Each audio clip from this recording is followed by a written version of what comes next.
Hello everyone, welcome back to the online help guide. In this tutorial, I'll walk you through the steps to hide followers and following on Instagram. Let's get started. Start by opening Instagram on your device. Tap on your profile picture at the bottom right.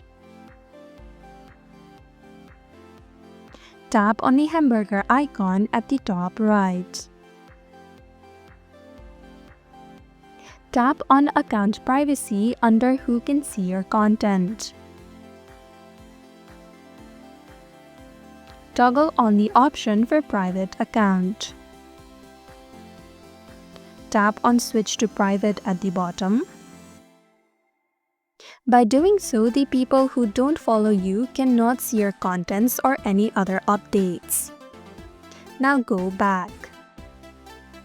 If you view your profile from another account, they cannot see your post, following, or followers. And that is how to hide followers and following on Instagram. Thank you for watching Online Help Guide. Hope this video was helpful. If it was, then hit the like button and comment down if you have any questions or feedback.